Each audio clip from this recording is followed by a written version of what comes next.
Na bahati mbaya, ubongo una sifa ya kutunza kumbukumbu, na ubongo una sifa ya kufanya marejeo.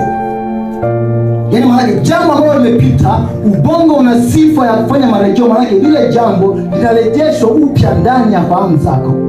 Kwa unaweza ukaambiwa, ukapita dakika 2-3, baadaye neno likarudia tena, wewe utafika mbali, huwezi fika mbali.